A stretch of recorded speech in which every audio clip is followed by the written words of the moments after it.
ကျမတို့ဒီလိုမျိုးအမျိုးသမီးနဲ့ကလေးခွင့်ရေးတွေကိုကျမတို့ရရှိဖို့အတွက်ရန်သူညာရရှိဖို့အတွက်ဖြစ်တို့ရဲ့အခွင့်အရေးတွေကိုလက်လံမိဖို့အတွက်လုပ်ငန်းစဉ်တွေလက်လံမိဖို့အတွက်ဖြစ်စူးစမ်းရတဲ့နေရာမှာဆိုလို့ရှိရင်network ဖွဲ့အနေနဲ့ကတော့သူတို့ရဲ့ network ရဲ့လုပ်ငန်းစဉ်တွေနဲ့လုပ်ဆောင်တာရှိတယ်လို့မျိုးကျမတို့ network ဖွဲ့အသီးသီးနေပေါ့နော်အဖွဲ့အစည်းတွေကနေတော့ပံ့ပိုးလုပ်ဆောင်မှုတွေလည်းရှိခဲ့တယ်ပေါ့နော်ဒီမျိုးမြန်မာ foundation ရဲ့ပံ့ပိုးမှုတွေရှိတယ်လို့မျိုးဆိုတခြားအဖွဲ့အစည်းပေါ့နော် mentor second တို့ sorrow OI တို့စတဲ့အဖွဲ့အစည်းပေါ့နော်အဖွဲ့အစည်းအများကြီးပဲရှိကြတယ် network ဖွဲ့ရမှာတော့20ကျော်30ကျော်ရှိကြတယ်ဆိုတော့အသီးသီးရဲ့ပံ့ပိုးမှုတွေအများကြီးရှိခဲ့တယ်ကျမတို့ရဲ့ network ကိုcapacity scale တွေပြင်ခဲ့တယ်ပြီးလို့ရှိရင်ဝန်ဆောင်မှုတွေကိုကျမတို့စူးစမ်းပြီးတော့အောင်လုပ်ခဲ့ကြတဲ့အချိန်တွေရှိခဲ့တယ်ပေါ့နော်ဒီလိုလုပ်ငန်းစဉ်တွေကဆိုလို့ရှိရင်ကျမတို့တူတရားခင်နဲ့တစ်ဖက်နဲ့လုပ်လို့ရတဲ့အရာတွေမဟုတ်ဘူးပေါ့နော်ဆိုတော့ကျမတို့ရဲ့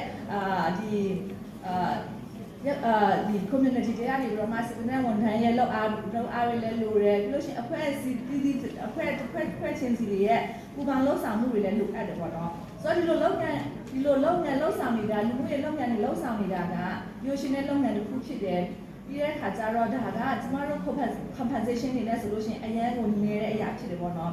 ပြန်ပြီးရတဲ့ခါကျနည်းတဲ့အရာဖြစ်ဒါပေမဲ့လည်းဒီလိုလုပ်ငန်းတွေကအရန်ကိုတန်ဖိုးရှိပြီးတော့မြင့်တဲ့လုပ်ငန်းတစ်ခုဖြစ်တယ်ဆိုတာပြောချင်တယ်ပြီးလို့ရှိရင်လူ့အခွင့်အရေးဒီလို social worker လုပ်နေတဲ့သူတွေအားလုံးကဆိုလို့ရှိရင်ပေါ့နော်လူ့အခွင့်အရေးကာကွယ်တဲ့အမြင့်သမီးမြင့်သားတွေဖြစ်ကြတယ်ပေါ့နော်ဆိုတော့ကျမတို့ကနေပြီးတော့မှ conclusion တာပေါ့နော်